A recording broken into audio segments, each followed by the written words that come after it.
Muy bien, mis estimados amigos. Entonces, para clarificar algunos aspectos, ustedes ya tienen acceso actualmente a la plataforma web. En la plataforma web, además de encontrar las grabaciones y el material de cada clase, actualmente hemos cargado una biblioteca con la normatividad 2020 NIF que ustedes pueden consultar, descargarse para cualquier norma que tengan inquietud.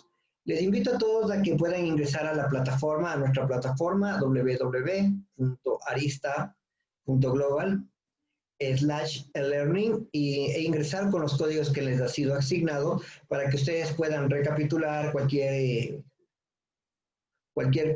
capacitación o cualquier tema que hayamos visto con antelación.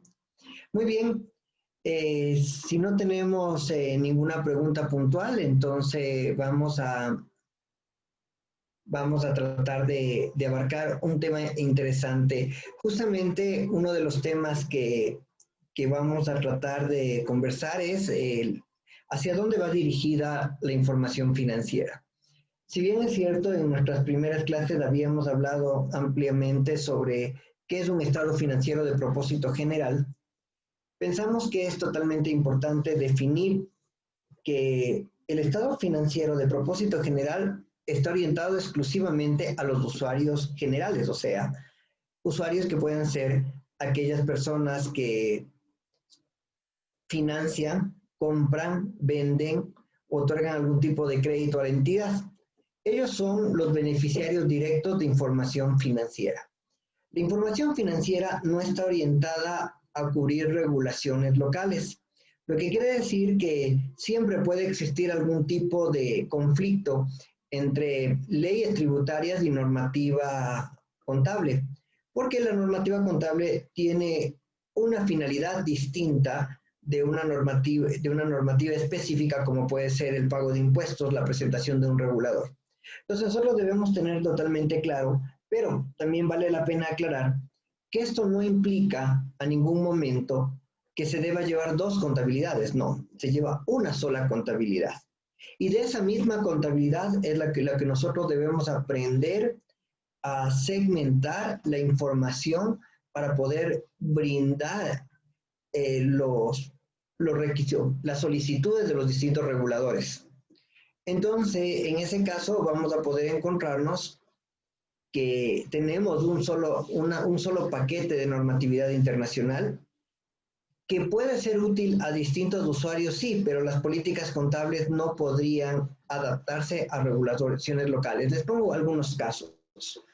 En muchas jurisdicciones, a veces confundimos la política contable, que es un tema que veremos dentro de poco, confundimos lo que es la política contable con lo que tiene que ver el aspecto de estimaciones o el aspecto de regulación. ¿Qué quiere decir eso? En muchos países pueden decir fiscalmente la depreciación de los vehículos es a 5 años, pongo un valor, como es en Ecuador. En otros países puede ser 7, puede ser 8, o sea, hay una variabilidad de alternativas en este caso. Pero eso no quiere decir que la política financiera debe adaptarse a la realidad del aspecto tributario. Por eso justamente tenemos la norma de impuestos diferidos que trata de homologar, regular las relaciones entre la parte fiscal y la parte financiera. Si nosotros depreciamos todos los vehículos a 5 años, nos vamos a encontrar que en el año 6 no tengo vehículos contablemente, pero bajo la realidad financiera, bajo la realidad financiera y contable no tenemos vehículos, pero en la realidad sí tengo un vehículo que me está generando beneficios futuros económicos, que me está generando ingresos. Entonces viene la pregunta, ¿verdaderamente estuvo adecuada la selección de la política contable que incluía la estimación? Entonces muchas veces podemos darnos cuenta de que cometemos errores por apegarnos demasiado a la normativa tributaria. Y ahí va el primer contexto. El primer contexto es, son importantes los impuestos, por supuesto, pero la información financiera no debe girar alrededor de los impuestos. Debemos planificar tributariamente, totalmente de acuerdo, pero eso no quiere decir que debo forjar mi contabilidad con la intención de pagar menos impuestos, porque se desvirtúa el contexto de qué es el contador. El contador no es el contratado la administración tributaria para determinarme el pago de impuestos. El contador es aquel que está brindando información financiera para una buena toma de decisiones, para usuarios externos y demás. Entonces, nosotros debemos saber y tratar de transparentar la realidad. Si un vehículo dura 10 años, pues depréciale 10 años, póngale un valor residual que sea razonable para los 10 años. Hay muchos vehículos que pueden durar hasta 30 años, depende mucho de la marca, del cuidado y demás, de la ubicación en la que desarrolla sus actividades. Pero no quiere decir que todos los vehículos van a durar 30 años, o van a durar 5 años, o van a durar 10 años.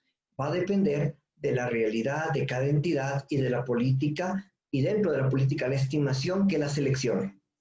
Entonces, lo primero que debemos tratar es de analizar fríamente cuál es el objeto de información financiera. En muchos lugares, y yo estoy totalmente de acuerdo que muchos de nuestros clientes no le verán la utilidad financiera a la contabilidad, sino le ven simplemente la utilidad impositiva. Y para ellos, el mejor contador seguramente puede ser el que le hace pagar menos impuestos. Pero en la realidad, ese contexto de contadores cada vez se va alejando, porque a veces los que orientan aspectos de elusión tributaria y demás no son necesariamente contadores, sino muchas veces son abogados. Entonces nosotros debemos tener claro hacia dónde va dirigida la información financiera y qué es lo que mi empresa requiere en la misma. Tal como les mencionaba, en esta temporada de pandemia cambia bastante el rol, porque si voy a sacar pérdida, ya la información no va a ser para bajar impuestos, porque de seguro no voy a pagarlos. Tal vez la información financiera se utilice para ayudar a que la empresa tenga un proceso de reactivación u optimización de costos. Entonces, todos estos aspectos tienen relación con hacia quién va dirigida el aspecto contable. Y justamente aquí es lo que tenemos que diferenciar. Si yo tributo mal, el fisco me hace algún tipo de querella y yo puedo pagar algún tipo de sanción pecuniaria, tributaria, efectos tributarios de una mala aplicación de algún aspecto de cumplimiento regular, reglamentado. Pero en el aspecto de contabilidad, verdaderamente quienes dan fe o quienes son los afectados no son muchas veces las autoridades tributarias, porque en mercado de valores generalmente lo que se busca es aumentar los ingresos, no disminuir los ingresos, o sea, es la antítesis de lo que manejamos. En muchas empresas, sobre todo las familiares, ¿qué es lo que tratan? Bajar los ingresos y subir los gastos, con la finalidad de pagar menos impuestos. En las entidades de valores, en cambio, tienen otra visión. No les interesa bajar el ingreso y aumentar los gastos, más bien les interesa subir los ingresos y disminuir los gastos, porque mientras el capital sea más fuerte, la utilidad por acción y el valor de la acción se aprecia. Entonces, no es mejor empresa la que paga menos impuestos, sino es mejor empresa la que tiene un patrimonio bastante sólido. ¿Pero eso qué quiere decir? Que hay muchos fraudes debido a esta situación. Pongo yo activos que no corresponden a la realidad, pongo pasivos que no corresponden a la realidad, y justamente lo que consigo es crear una imagen un poco, podríamos decir, sobreestimada de la proyección de la empresa para justamente que sus acciones puedan tener un mayor valor. Entonces, en ese contexto, voy a compartirles unas pequeñas cosas que no hemos tenido posibilidad de conversar todavía con ustedes, pero que vamos a verlas el día de ahora. ¿Me permite un segundo, por favor?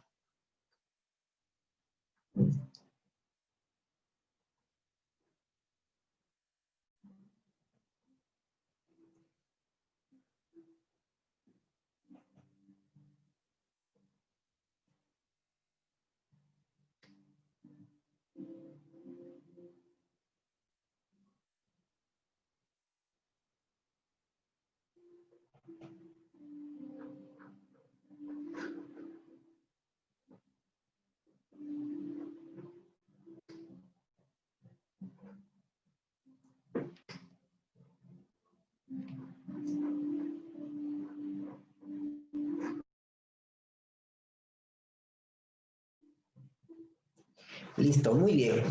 Entonces, ¿me confirman si se puede ver la imagen, por favor?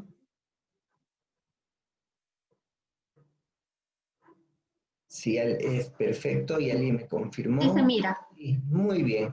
Entonces, ahora sí, empecemos más o menos del contexto, ¿no? ¿Cuáles son todas las razones que han motivado estos cambios, no? Porque todas las empresas que empiezan ustedes a ver en esta presentación tienen un factor común. Y el factor común es que han tenido problemas de interpretación contables.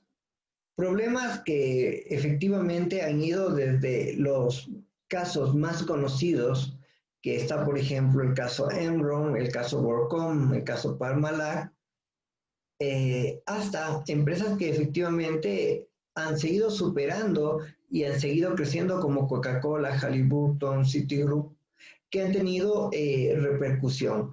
Pero, ¿cuál es el sinónimo que tenemos en cada una de estas situaciones? La interpretación contable. Cuando nosotros hablamos de reglas, a veces una regla es fácil de cumplir porque la regla está totalmente definida, ya lo habíamos hablado en mi clase anterior. Pero los principios son más importantes porque debemos, ante todo, que debemos tratar de demostrar los motivos por los cuales se siguen aplicando o porque se ha optado una política contable. Y justamente eso es el inicio de todas las situaciones. ¿Cuál es la interpretación que pueden dar un contador, un financiero o el gerente de empresa a un hecho económico? Porque la interpretación puede variar. La interpretación puede diferir por criterios personales, puede diferir por criterios e intereses institucionales, y eso lo único que conlleva es a una divergencia de aplicación.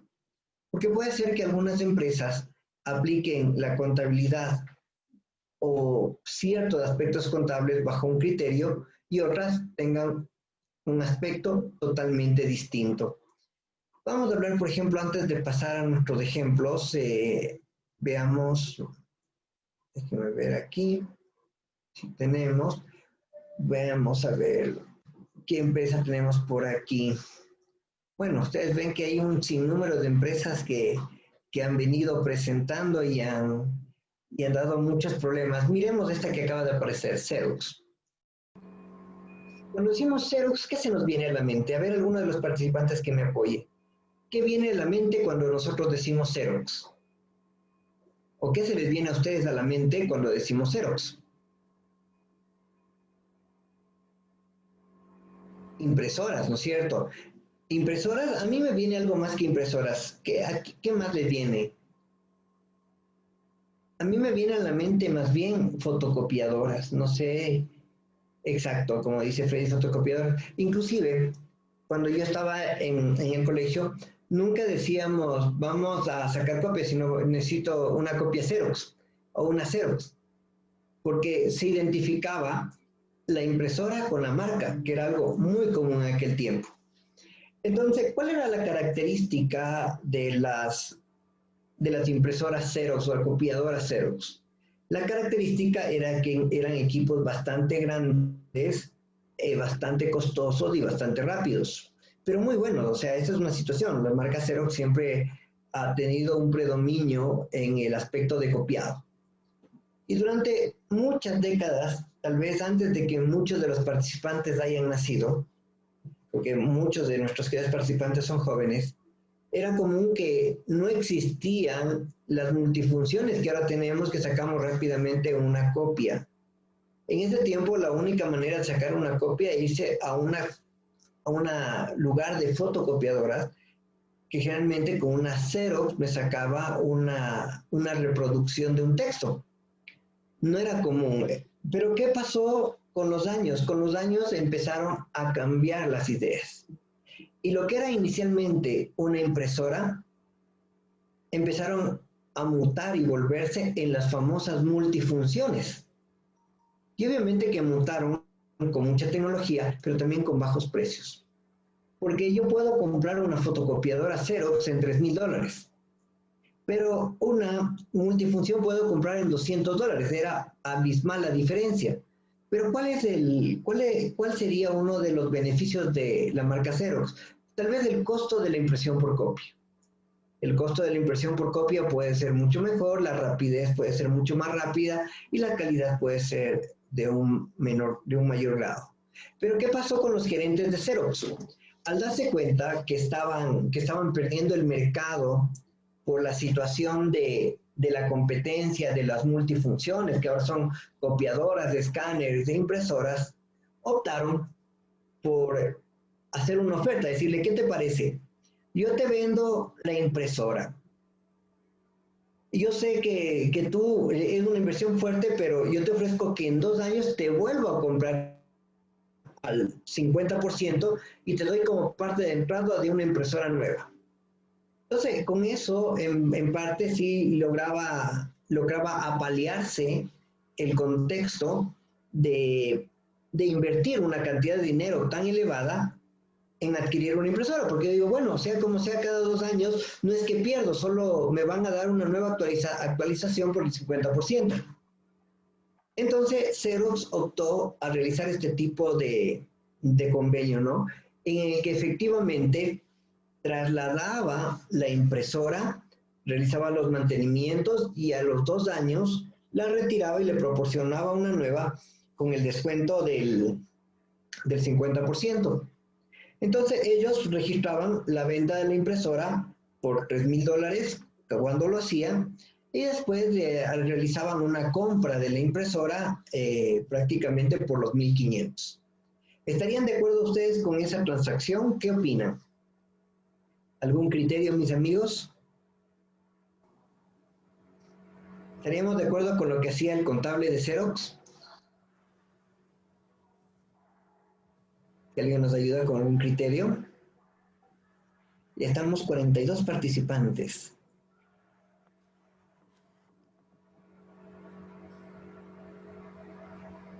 Creo que les cogió la pereza del fin de semana.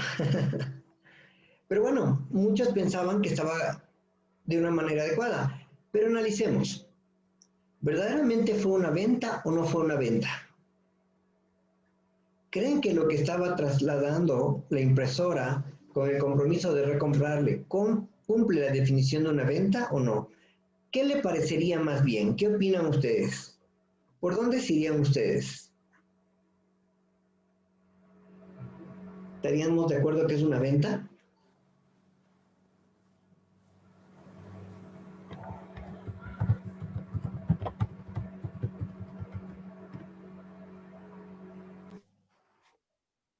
Sí, nos dice Dianel, es una venta, ¿no?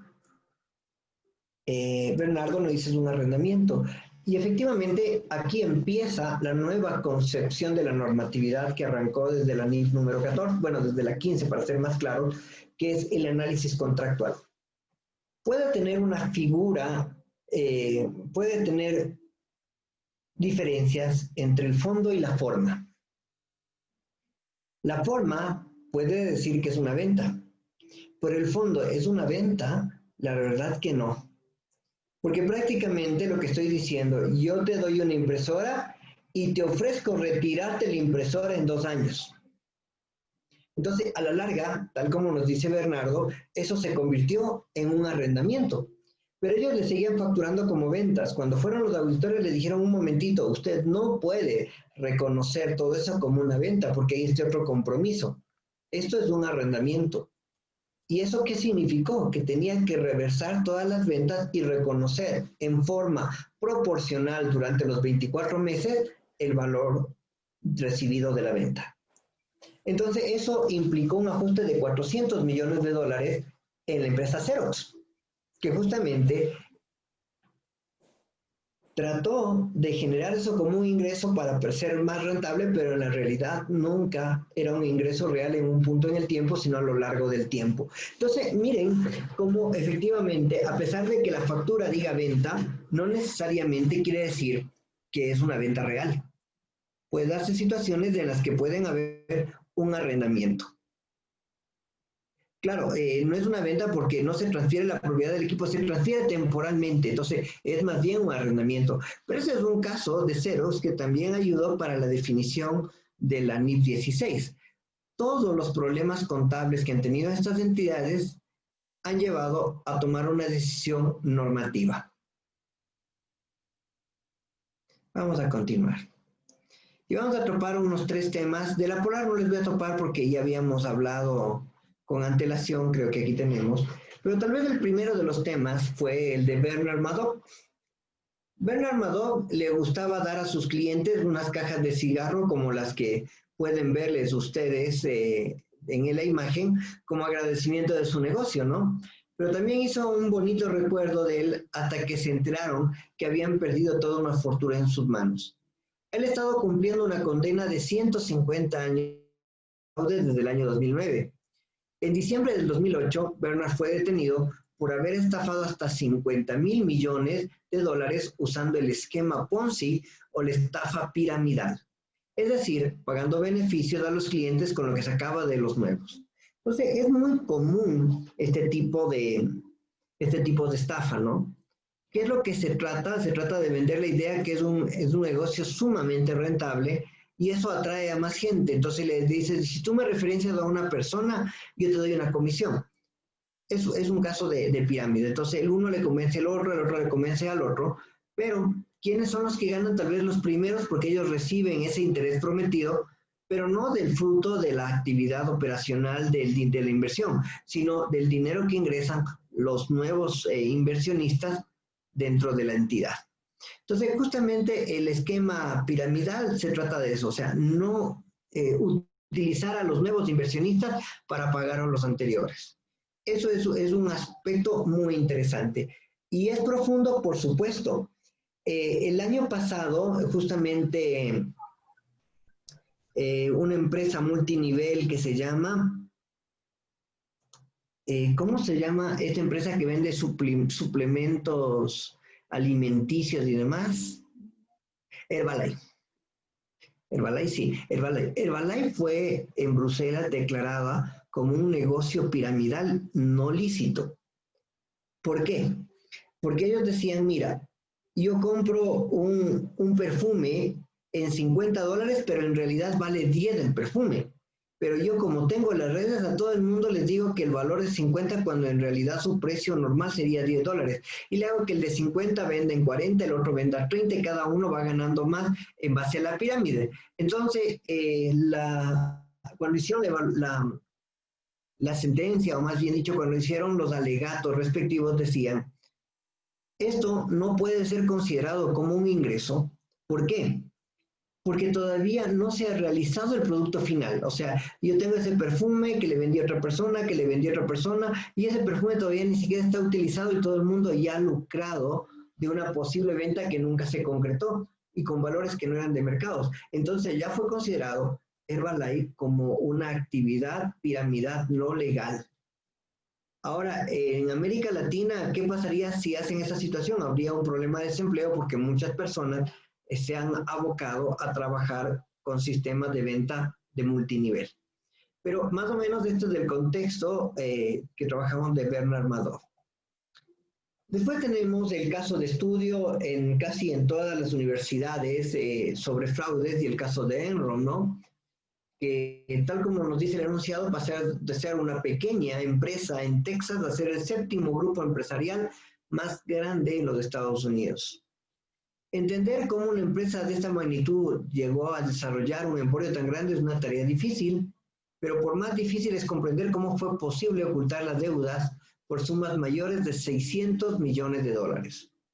Los resultados de la violación de confianza fueron evidentes con cientos de miles de trabajadores desempleados sin posibilidad de recuperar sus fondos de previsión social, miles de inversionistas que confiaron en los estados financieros auditados por Arthur Andersen, que vieron esfumarse sus ahorros al pasar sus acciones de $84 a 5 centavos. Imagínense en eso, se van ustedes a comprar una acción o se van a comprar un teléfono en $84 y el día de mañana dicen, no, estos teléfonos valen 50 centavos. O sea, verdaderamente fue un golpe sumamente fuerte. Pero viene la pregunta, ¿cómo se dio esta situación? ¿Cómo lograron hacerlo? Y Enron tuvo algunas cosas muy interesantes, ¿no? Justamente, ellos aplicaban textualmente muchos contratos. Les pongo un caso. Ellos se iban a África y en un gobierno de facto, o sea, donde hay un dictador, llegaban a un acuerdo de explotar una mina de diamantes por 100 años. Entonces ellos firmaban un acuerdo y decían, vamos a explotar la mina de diamantes por 100 años. Y el momento que ya tenían, estaba en la explotación de la mina, la mina valía 100 millones de dólares.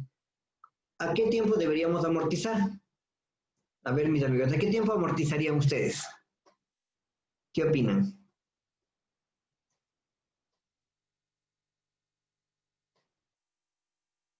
Si nos ayudan con algunos comentarios, por favor.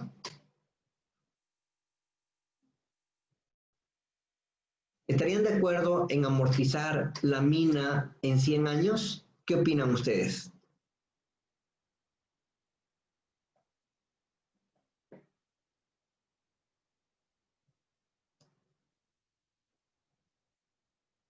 Si alguien quiere hablar, no hay problema, me avisa y se levanta la mano y le doy tranquilamente.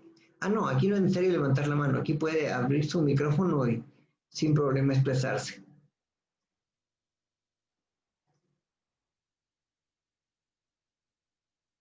Si no, les voy a preguntar más bien, ¿qué les parece? Así nos evitamos un poquito y tengo el gusto de escucharles.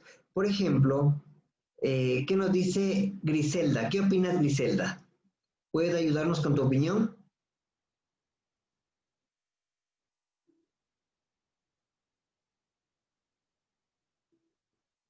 Bueno, Bernardo ya nos escribió, cada comprador de la mina ¿Aló? lo deprecia y los Sí, años de vida útil se van consumiendo. Sí, pero sí, los estudios decían que va a durar 100 años.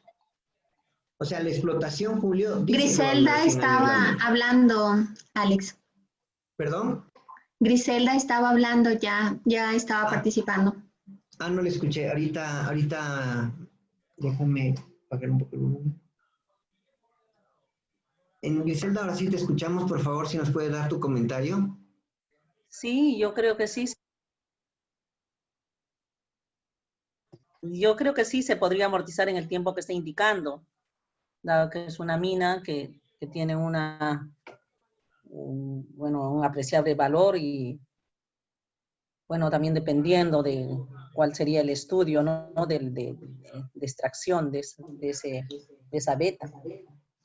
Sí, y eso podría ser, ¿no? O sea, pensamos que si la mina va a durar 100 años y me dan una concesión de 100 años, yo amortizo la mina en 100 años. Pero ojo, eso es lo que hizo Enron. Pero ¿cuál era el antecedente? ¿Con quién hizo el convenio? Hizo el convenio con un gobierno de facto, con un dictador.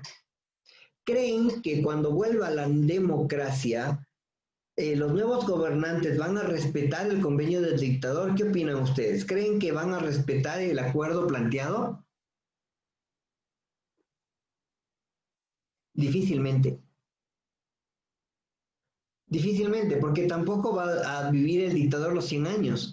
Pero ¿qué es lo que lograron con eso? Lograron que 100 millones de dólares dividiera 100 años, cada año le ponía 1 millón de gastos y tal vez tenía 15 millones de ingresos. Entonces la utilidad era sumamente elevada porque los gastos lo fui prácticamente dividiendo en una cantidad muy pequeña. Obviamente que si yo hice un convenio con un gobierno de facto, es muy riesgoso porque un gobierno que no es reconocido a nivel internacional en una corte, no le voy a poder seguir juicio al país porque justamente estaba bajo un aspecto de un dictador. Entonces, miren esa concepción. Entonces, ellos lo que hicieron ellos directamente. ¿Qué es lo que hicieron? Alargaron los plazos y muchas veces tenían concesiones a 100 años para disminuir el gasto y que haya más ingreso. Esos fueron algunos de los aspectos con los que trabajaba justamente Enron para tratar de generar, entre comillas, mayor ingreso cuando en realidad no lo tenía. Muy bien, vamos a seguir. Tenemos la presentación.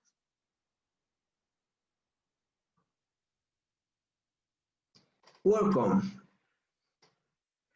WorkOn se asentaron como inversiones de capital algunos gastos corporativos, dilatado en el tiempo el impacto del resultado. Esta maniobra, a pesar de no impactar en el flujo de la compañía, hizo que mostrara ganancias en lugar de pérdidas. El agujero financiero fue de 11.000 millones de dólares que se habían camuflado en la contabilidad como gastos de inversión.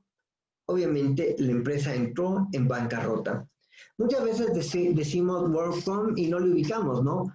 Pero seguramente alguna vez tuvieron algún producto que se denominaba AT&T. AT&T era parte de WorldCom. O sea, era una de las marcas que tenía WorldCom. ¿Y qué es lo que hacía WorldCom? WorldCom cogía dinero y le daba a 5 personas. Toma mi 100,000, 100,000, 100,000, 100,000, 100,000. Y ellos se basaban en reglas. Decían, si tú tienes inversiones mayores a 100,000, tienes que evaluar la inversión. Pero si tienes menor a 100,000, simplemente le mantienes al costo. Entonces, ¿ellos qué hicieron? Y bueno, les decía, le mantienes al costo menos cualquier índice de deterioro. Pero ellos, como tenían, llegaban hasta 100,000 y siempre mantenían 100,000. Puede ser que alguna empresa haya quebrado y seguía manteniendo 100,000. Entonces, de esa manera, ¿qué es lo que crearon? Inversiones totalmente inexistentes.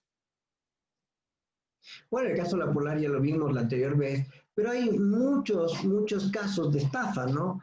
No sé si les habrá pasado que les llegó un correo que les dicen que acaban de ser beneficiarios de una donación, ¿no?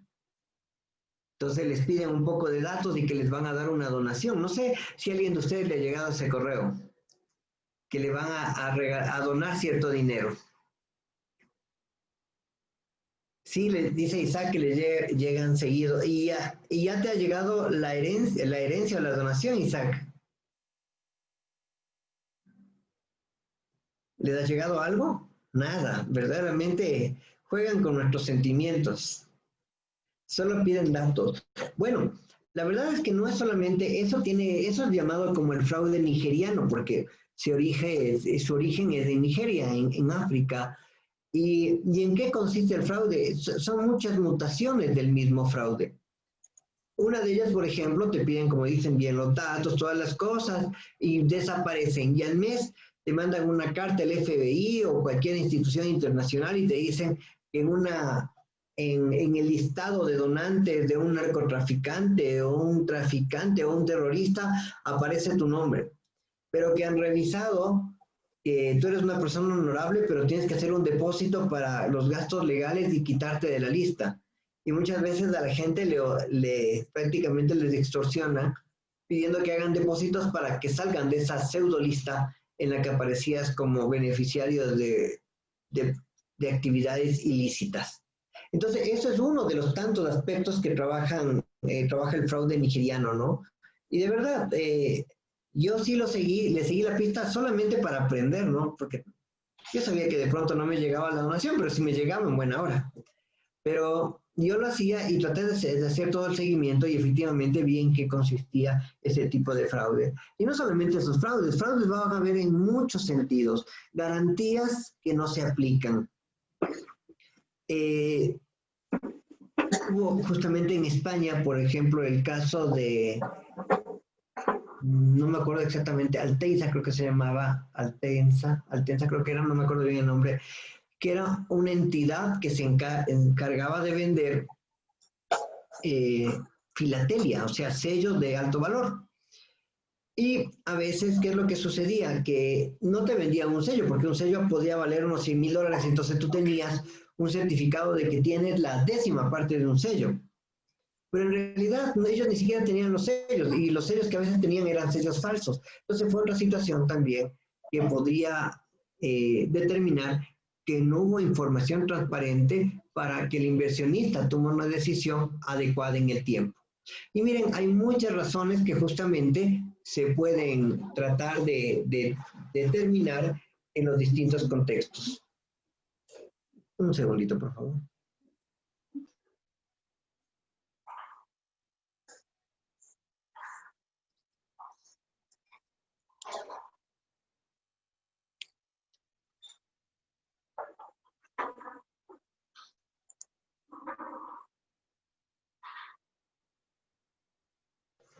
Listo, muchas gracias. Me decían que hay un pequeño ruido, pero bueno, ya le sacamos al ruido. Entonces, ahorita ya no vamos a tener problemas de los ruidos.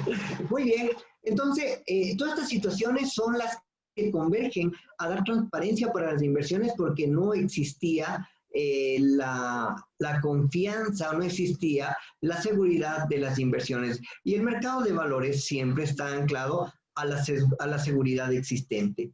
Entonces, hay muchas cosas y justamente aquí podríamos terminar nuestra charla de ahora viendo cómo está orientada la nueva tecnología y cómo se adapta a la...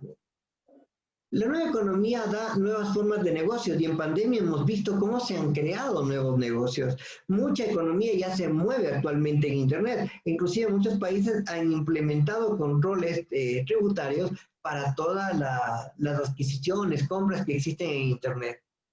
Cada vez los mercados son más complejos. Ahora ya hay una economía de servicios. Yo siempre pongo esta historia, es muy, muy bonita.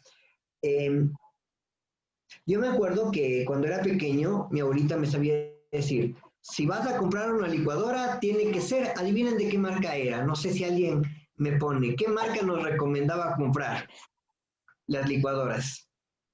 A ver, alguien que nos ayude. Oster, nos dice Vialney, Catalina, Griselda, Jimena. Sí, hemos tenido la misma abuelita, porque a todos nos recomendaron que compremos las licuadoras Oster. Y nos decían, no compre la de pulsador. ¿Cuál teníamos? ¿Cuál licuadora nos recomendaban comprar? ¿Quién se acuerda? ¿Cómo eran las que nos recomendaban comprar? Nos decían que debían ser de perilla. Y que debían tener una forma como, que era prácticamente como un cono, ¿no? Una forma un poco cónica. Entonces, a todos nosotros nos decían eso. ¿Por qué creen que nos decían eso? ¿Por qué todas nuestras abuelitas o todos nuestros familiares siempre nos recomendaban una licuadora Oster? ¿Qué opinan? ¿Por qué creen que nos recomendaba? Exactamente, Isaac. Por la calidad.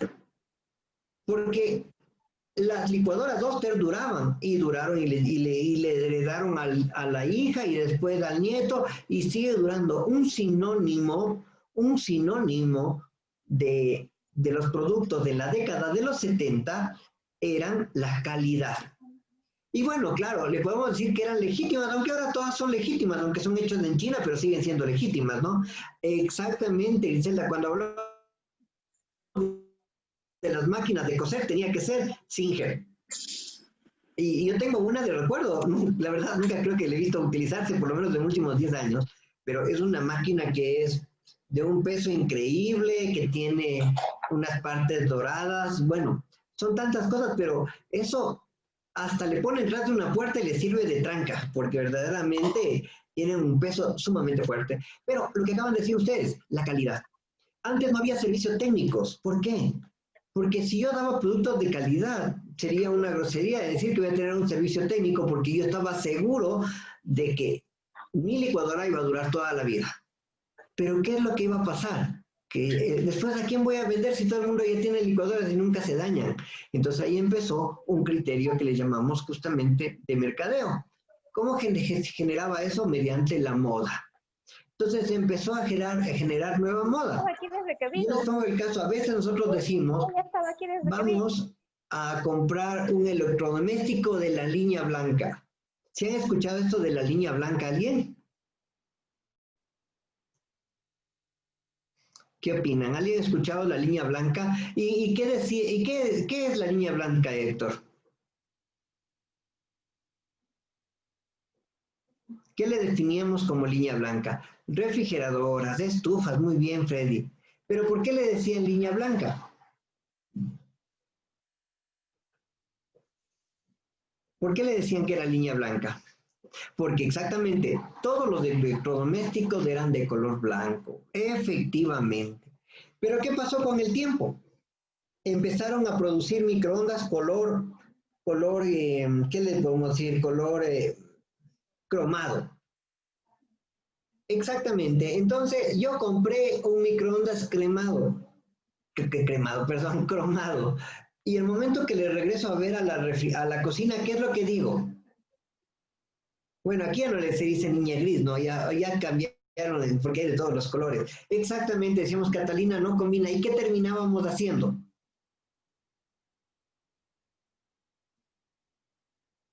¿Qué terminábamos haciendo? Comprando y cambiábamos todos, en vez de blanco ya teníamos gris. Y primero cambiabas la cocina y le empezaste a ver de reojo a la refrigeradora y ¿qué decías? Tampoco combina. Y terminabas cambiando todo. Ahora viene la pregunta, ¿la refrigeradora todavía estaba en buen estado? ¿La cocina todavía estaba en buen estado? Sí, la respuesta es sí. ¿Por qué cambiaste todo? Por moda. Miren cómo es el contexto. Entonces, eso es lo primero que se dieron cuenta, que hay que motivar el consumo por la moda. Y en la otra se dieron cuenta que hay que ver la economía de servicios y maximizar la operación. Y nosotros venimos a ver una realidad. ¿Qué es más caro? ¿Una impresora o los toners de la impresora? ¿Qué opinan ustedes? ¿Qué será más caro? Los toners. Pero no es ilógico. O sea, debería ser antes, cuando recién salieron las impresoras a color, una impresora a color podría costar unos $1,500, $2,000.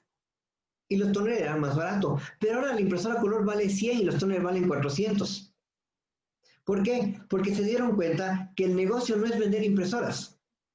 El negocio que es vender consumibles. El negocio ya no es solamente vender, sino vender la garantía adicional. El negocio ahora se convierte en una economía de servicios y hemos tenido también procesos de regularización y de privatización, pero hay también un nuevo contexto. Les pongo un caso.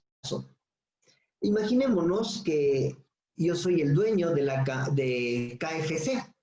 Creo que todos nuestros países tenemos KFC, ¿no es cierto? Entonces yo voy y veo que frente a la universidad no existe un restaurante de KFC. Y digo, si pongo frente a la universidad, con toda seguridad voy a vender. Entonces, ¿qué es lo que me decido? Me decido a construir un lugar de expendio de KFC. Viene la pregunta, ¿de dónde creen que saco dinero para construir esa edificación? A ver, mis amigos, ¿de dónde creen que sale el dinero?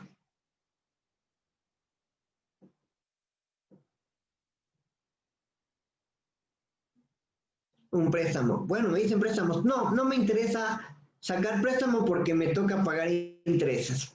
¿De dónde creen que sacan? Si no quiero irme al banco a pedir préstamo.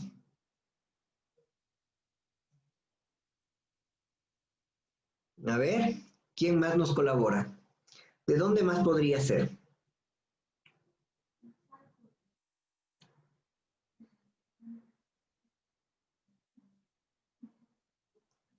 De los contratos, ¿de qué contratos? Pues asociarse, ¿no? No, pero no me interesa asociarme, porque al asociarme comparto la gallina de los huevos de oro, porque yo vendo con KFC todo. ¿Cuándo hemos visto un KFC vacío? Sacar liquidez de los dineros generados del resto de KFC. No, no me interesa porque yo quiero tener mi liquidez, yo no quiero perder mi utilidad y esa es mi utilidad. Entonces, ¿de dónde creen que saco?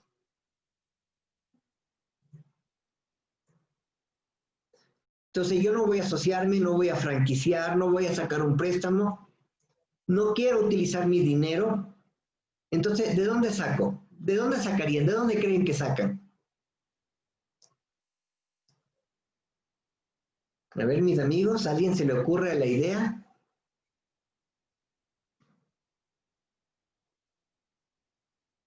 No, no me dan. De inversionistas, no. No quiero tener más inversionistas, ni quiero poner yo dinero. Pero ¿qué tipo de inversionistas? Estamos hablando que compran acciones, ¿no? Participación, no. Miren, que es un caso real. ¿De dónde sacan ahora el dinero? Ahora sacan el dinero, se van y le dicen, mira, si tú pones el dinero en el banco, te están pagando el 5%. En vez de que tú pongas ese dinero en el banco, ven y pon ese dinero en la construcción. Y yo te ofrezco, con lo mismo que va a generar la venta de ese local, te hago un fideicomiso y te pago a ti con el 15% de interés. Des en cuenta, ¿y por qué les resulta a ellos? ¿Ustedes estarían dispuestos a invertir en KFC y que les reconozcan el 15% de interés? ¿Estarían de acuerdo con eso? Tomando en cuenta que si ponen un banco solo le pagan el 5%. Muchos dicen, sí, yo lo haría, ¿no es cierto? Pero verdaderamente, ¿tú harías lo mismo si en vez de ser KFC va el pollo, el pollazo, a pedir que le inviertas donde ellos invertirías?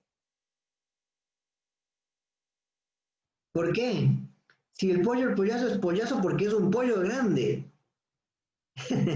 Entonces, muchas veces lo pensarían, ¿por qué no lo piensan KFC? Porque ellos tienen algo distinto al resto que es la marca y el intangible.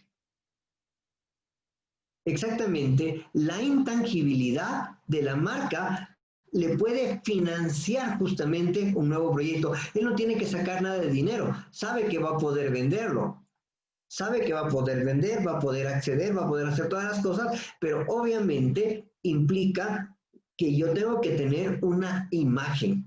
Y ahí viene el tema de la marca. La nueva economía trabaja muchísimo con activos intangibles. Obviamente la globalización, la tecnología son aspectos totalmente importantes. Todo esto son las razones por las que está cambiando verdaderamente la forma de ver la contabilidad. Porque el activo intangible no lo tienes en la contabilidad. Muchas veces el activo intangible generado internamente no puede ser valorado en la contabilidad, no es permitido, salvo que tú lo adquieras. Pero cuando es generado internamente no tiene una valoración. Pero a nivel de mercado sí, sí. ¿Cuánto llegará a costar la fórmula de Coca-Cola? O cuando digo Coca-Cola, ¿cuánto costará Coca-Cola? Y pensar que fue un jarabe, ¿no? Sí, y así podríamos hablar de miles de cosas, ¿no? Fue un jarabe y terminó siendo un refresco. Y hay tantas otras historias de verdaderamente de distintos aspectos que se empiezan a generar, ¿no? Otro tema, por ejemplo, el famoso Viagra. Eso no se generó para tratar las dificultades que a veces se tiene de aspecto sexual. Se creó para regularizar otro tipo de tratamiento, pero se dieron cuenta que tuvo efectivamente otros efectos secundarios y a la larga los efectos secundarios se convirtieron en principales en el tiempo. ¿De dónde nace todo eso? De las intangibilidades. ¿Cuánto cuesta? ¿Cuánto valen las cosas? Las nuevas formas de negocio y cómo los auditores justamente son los encargados de verificar que no vayan a existir estafas al respecto. Y ahí es el momento en el que nosotros podemos entender muchas cosas, que a veces no es fácil. Por ejemplo, ustedes tienen WhatsApp. Si tienen WhatsApp, mis amigos, bueno, creo que todos tienen WhatsApp, por eso tenemos un grupo de WhatsApp, ¿no es cierto? Y saben que WhatsApp hace 1 año y medio fue vendido a Facebook. ¿Saben cuánto le costó a Facebook adquirir WhatsApp? Adivinen, a ver, ¿quién recuerda? ¿Quién sabe?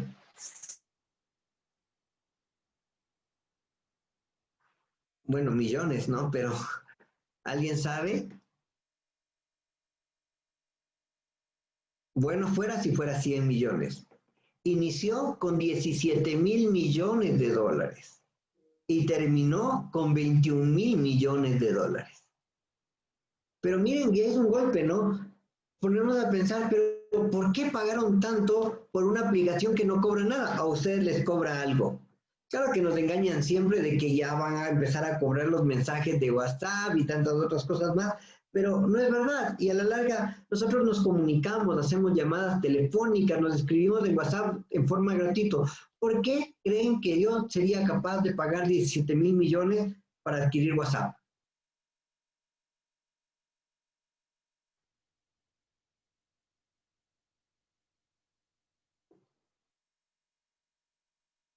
Porque el nuevo futuro está dado en la inteligencia artificial. El nuevo futuro está dado en la información. Tanto Facebook como WhatsApp tienen bases de datos en las que te dicen tendencia, empieza a analizar las tendencias, a dónde te vas, a qué horas te vas, qué tipo de comida te gusta, a qué lugares tú viajas, cuáles son tus intereses y esa información lo vende a los proveedores. Ese es el verdadero negocio del Facebook, de WhatsApp y todo que aparentemente son gratis. Ellos obviamente utilizan nuestra información para definir tendencias. Por ejemplo, en América Latina, especialmente en Ecuador, es de moda que todo el mundo tenga carros grandes, ¿no? Las sub, las camionetas, o nosotros decimos los 4x4, pero es una realidad.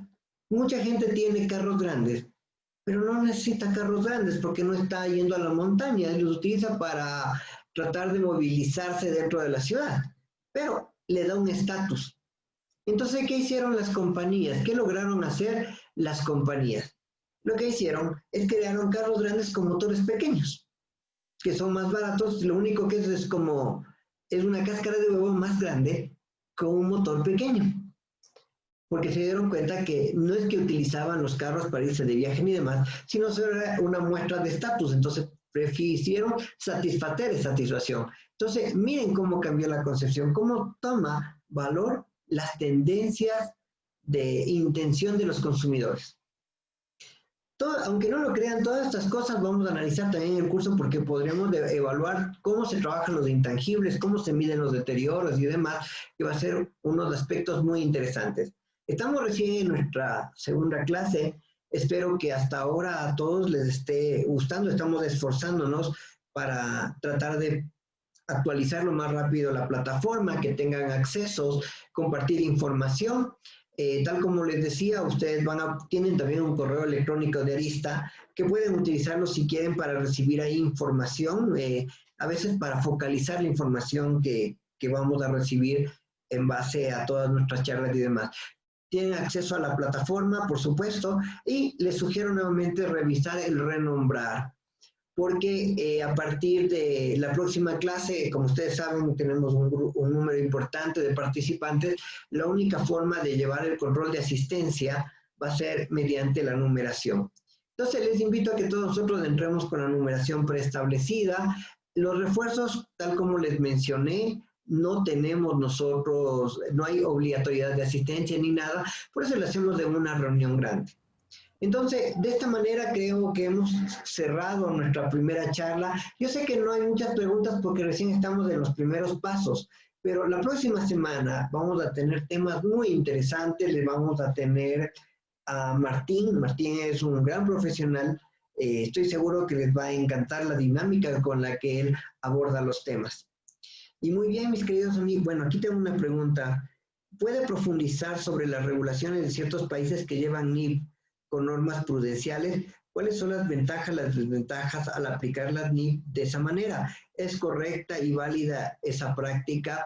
A ver, mi estimado Julio, el punto, tal como lo habíamos mencionado en las primeras clases, es que en muchos países le dan mucha más fuerza al contexto de regulación que al contexto de información financiera. Yo te puedo decir en Ecuador, cuando yo tuve las reuniones con el superintendente de bancos para que justamente él trate de a sus reguladas solicitar que trabajemos bajo NIF, lo que él me decía, mira, nosotros hemos tenido problemas de feriados bancarios, o sea, de quiebras bancarias. Y la verdad, a mí lo que más me interesa es la liquidez y el riesgo. Si yo logro controlar la liquidez y el riesgo de todos los bancos, yo me siento tranquilo. Yo no quiero que me compliques el control ni le compliques a los bancos. Porque la verdad, y es cierto, por ejemplo, si nosotros vemos los métodos prudenciales de pérdidas, de la provisión de pérdidas del bancarias, no son similares que los de la NIF 9, pero sí tienen un espíritu algo parecido. O sea, no podemos decir que está unido la NIF 9 al contexto que nos da Basilea de los controles de incobrabilidad. Pero ya va a depender de cada jurisdicción definir cuál es la prioridad. Si en algunas te van la prioridad a riesgo y liquidez, obviamente no van a entrar fácilmente a NIF. Pero a veces lo utilizan como una norma supletoria o como una adaptación. En la mayoría de países, en pocos países aplican las NIF puras a los bancos, sino muchas veces hacen una adaptación. Y en la gran mayoría lo que hacen es generar un manual de cuentas con unas regulaciones internas y en caso de ausencia le hacen como supletoriedad a las NIF. Eso más o menos para poder decirte, mi estimado Julio, ¿no? De todos modos, vamos a tener a personas que nos van a hablar de este tema.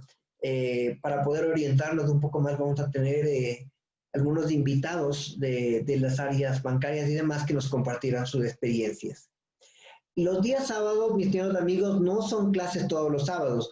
En esta oportunidad no es del 27, perdón, no es del 24. Recuerden que les acabé de enviar una aclaración, ¿no? Es el 16, me parece. Ahorita lo reviso. Permítanme un ratito. Yo les mandé inclusive la foto de las fechas, pero les quiero ratificar para que ustedes, por favor, se agenden. Permítanme un segundo y vamos saliendo con esto y les voy diciendo.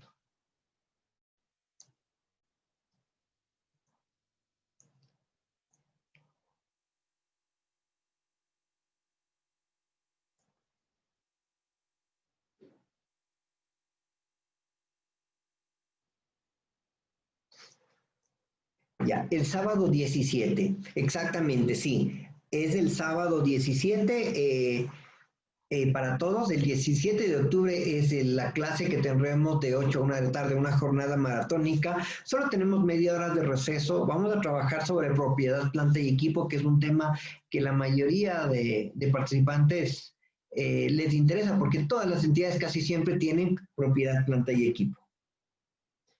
Muy bien, mis queridos amigos, entonces ya les he dado todas las indicaciones. Recuerden visitar la plataforma, les invitamos a revisar los materiales que les vamos proporcionando. Estamos escribiendo en los chats. Se dificulta a veces mandar por correo el hecho de que a veces se va a no deseado o le clasifican como spam. Entonces, por eso estamos utilizando el WhatsApp para mandar los links de conexión.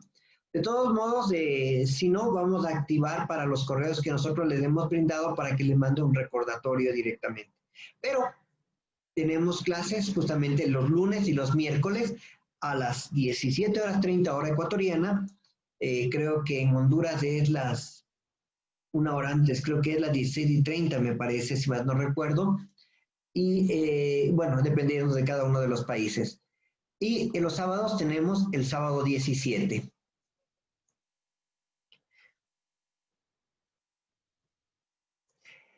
Claro, la lógica nos da, mi estimada Digna, que todos los emisores de valores tienen obligación pública de rendir cuentas y la obligación pública de rendir cuentas es la que obliga a que no puedas aplicar directamente las NIP para pymes. Ha habido algunas discusiones, te recomiendo leer los fundamentos y conclusiones de NIP para pymes, pero en las que se trata de definir de que si hay obligación pública debería aplicar normas completas. Sí, Jaime, el material de NIP para pymes tiene muchos de ejemplos, pero debes recordar que la versión en español solamente está versión 2009. La versión 2015 solamente está en idioma inglés. Y la versión 2021, me imagino que se empezará a trabajar en el 22. De todos modos, voy a tratar de descargarme las versiones de inglés y le voy a poner en biblioteca para que también ustedes tengan ese material. Es muy válido, o sea, es muy válido. Y ahí se van a dar cuenta que hay muchas respuestas que no encuentran en ningún lado de la NIP para pymes, pero pueden fundamentarse en la norma completa. Ese es el contexto para poder hacerlo. Entonces, sí, es muy válido, Jaime. Voy a tratar de considerar, de poner el material. Veremos, lastimosamente yo tenía un compromiso bueno, no era un compromiso, sino tenía la idea de ayudar al IADBI en la traducción de los módulos. La verdad, con la pandemia y todo, se nos quedó un poquito en el aire, pero vamos a tratar de retomar porque hay que tener mucho cuidado en las traducciones. Una palabra, un contexto puede cambiar una interpretación, entonces sí necesita cierto cuidado de traducción y ciertas revisiones de calidad. Muy bien, mis queridos amigos, si no tenemos más dudas e inquietudes, creo que damos por culminada nuestra primera charla de refuerzo. Entonces sí, mañana no tenemos clases, mañana podrán dormir hasta las 11 de la mañana.